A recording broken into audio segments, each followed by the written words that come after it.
one of the things that influences you a lot is your family members. And for me, my brother was a great influence in my life. Most of the time it was positive. Once in a while it got me in a lot of trouble. But he trained me up. You have a lot to be thankful for. If you like what I do and where I have become, you have a lot of gratitude to go to my brother. But I've asked him just to come and share something. He was sharing with me the other day, it's just something he read about placebo. So if you would you welcome my brother, Marty Williamson.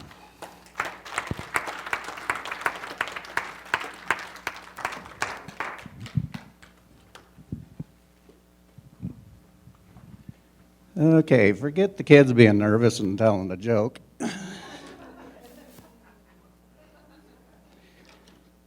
You don't get less nervous as you get older.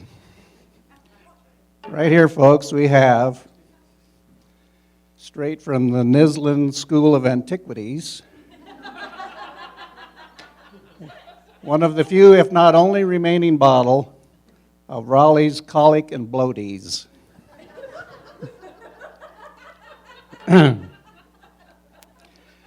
let me tell you, it works, and it works well.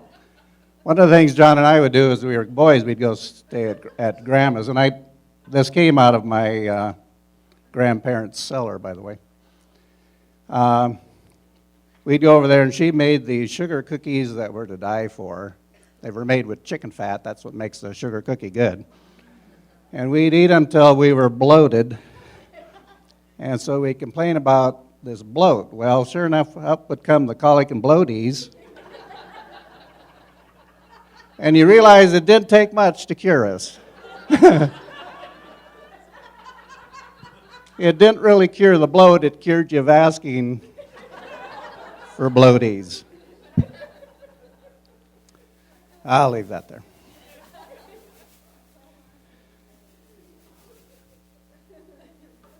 By the way, does anybody want any? You know, this is to transfer to the serious. One of the difficulties of life is deciding what's true anymore. And with the internet, it's becoming increasingly more difficult because there is so much information out there, so many bottles of snake oil. Well, not that this is one, but...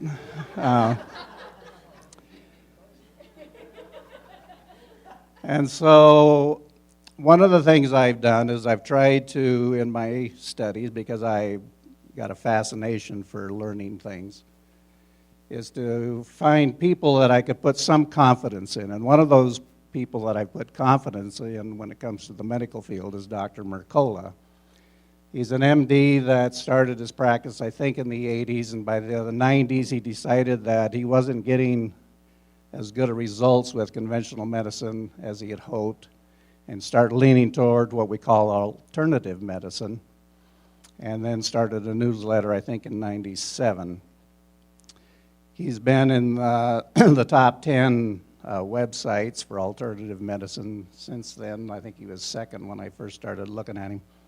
He's a friend of Dr. Oz. So I say that just to say this, that some of you are going to doubt what I have to say, and I'm not saying it's right or wrong, but we're in a good camp when you're with people that have done that type of thing. Okay, I shared with my brother about an article I read of his, one he ran earlier this month, and he was talking about placebos and placebo effect. And they're two different things. A placebo is like a sugar pill. It's something that has little or no value in itself. But there is something called the placebo effect, which has a lot of value in it. And that's what this study was about. And it said, and I'll just try to read some excerpts because it was a lengthy article. It said a number of studies have revealed that placebos can work just as well as potent drugs. Sham surgery has even been shown to produce results that are equal to actual surgery. Indeed, mounting research suggests this power of the mind, or power of belief, can be a very healing force. Studies into the placebo effect have shown that many conventional treatments work because of the placebo effect and little else. One of the things they discovered about the placebo effect is that the more value you put on it, the greater the effect. And what they did with some patients who had Parkinson's is they gave them an injection. One group got an injection with what they said was a $100 treatment, and the others got a treatment or injection with a newer one that was a $1,500 treatment. And they explained to them that although there was a different price, they were basically the same thing. The people that got the $1,500 shot showed short-term improvement on their symptoms like tremors and muscle stiffness and that type of thing. And the point was that neither one of the shots were anything. It was just a saline solution. But the greater value you put on something, the greater effect. And this works with not only Parkinson's, but depression, headaches, and a lot of other things. Another interesting thing they found is that even when they were told they were receiving a placebo, they had an added benefit. So deception isn't necessarily part of the program. Just the fact you're getting something made them, and not just better in their mind. I mean, there were physical responses as well. In relation to the Parkinson's in particular, it says that Parkinson's disease arises when brain cells that produce dopamine become dysfunctional, leading to movement symptoms such as tremors, rigid muscles, and balance and coordination problems. So what happened was when the patients believe they're receiving a drug that will do them some good, it triggers the dopamine, and this is why we get that extra response. They said that if you expect a lot, you're more likely to get a lot. And then they explained that there's basically two symptoms in our brain. One system determines the pain's location, intensity, and characteristics.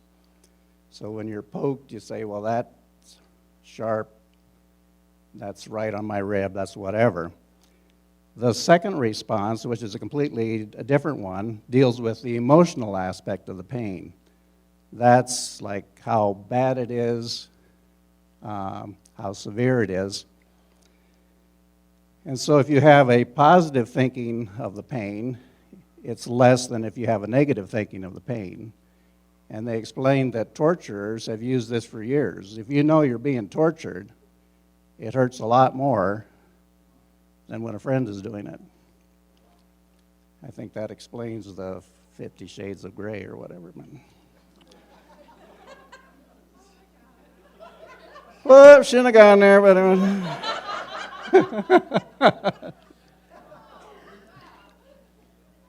we're talking placebo effect. Okay, back, focus on the bottle. Anyway, the mental focus plays a big role in this. So, anyway, one of the criticisms of alternative medicine is people just say, well, it's all in your mind. It really doesn't. But the same could be true of conventional medicine. And one of the interesting studies they did was they took people that had, where's the word? That have been given arthroscopic knee surgery for degenerative meniscal tears. And they found that the people that were given the surgery, there was a dramatic improvement in their knee. But they also took some patients and they took them into the surgery room, and what they did is they just put two little slits on either side of the knee and sewed it back up and told them they had the surgery. Kind of a mean study, I have to admit. But the results were there was absolutely no difference between the two. The people that got the surgery, the people who didn't get the surgery, on that particular surgery, there was little difference. And that's the big thing when you consider that this particular surgery is performed in the United States 700,000 times a year to the tune of $4 billion. And basically, the placebo effect works just as good as the surgery itself. And then they explain how in antidepressants, a placebo works basically the same. They've admitted that in some cases that the placebo effect accounted for more than 50% of the therapeutic value of the drug. So even though you're getting the drug, the placebo effect is a lot of what is working. They said if you strongly believe you will benefit from something, you radically increase the chances that you will. But there was one block, or one caveat, and that was if you have an emotional block to that, then the effect is almost nil. And in the case of pain or illness, if you believe the pain or illness is something that will never go away, and that's usually resulting from a parent or a family friend that had it, then the placebo effect doesn't work for you. And if you believe that if you have a resentment to the disease, then the placebo effect doesn't work as well. And if you have an unconscious desire to keep the disease because you get more attention, again, those things negate, so those mental blocks negate the effect of the placebo effect. They said there's basically 3 points they wanted to leave us with. First of all, is the placebo effect is basically a psychosocial context effect, which means that the words, the rituals, what you go through to do that is a key part of it. It's kind of like when a little boy comes up and he's crying and the mom gives him a hug and let me kiss it, and it feels better, and that works. So it's the ritual you go through, all that has a big play in it. And then, and basically they said that the parts of the brain and body that are affected are the same with a placebo as with a regular drug. And then they said third, if prefrontal functioning is impaired, placebo responses are reduced or totally lacking, which in the case of dementia of the Alzheimer's type, placebos don't work because they can't think about it, which was an interesting thought. And if I could, I'd like to just share a little something that this led me to, because I was thinking about how Jesus' parable of that we have a tendency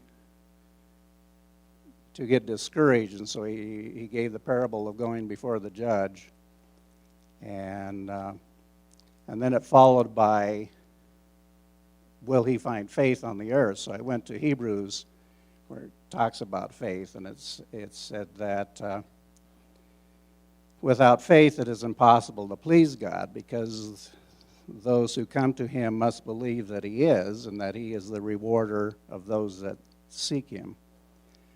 And so I thought about that, and I thought, I've had no problem with believing in God.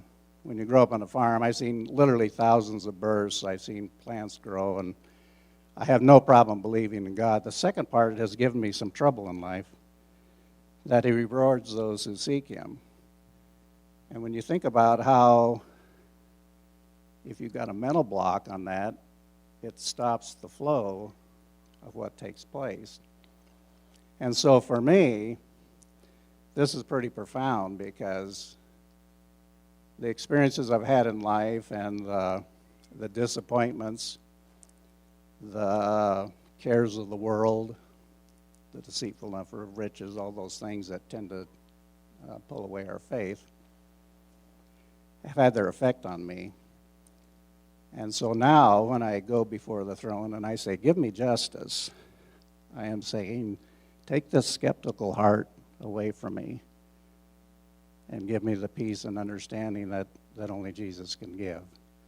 Give me justice. Don't base my life on the experiences I've had. Base it on the work of Christ. Give me justice. Let me base it not on my understanding, but on his great work. And it's a marvelous thing. And trust me, it works.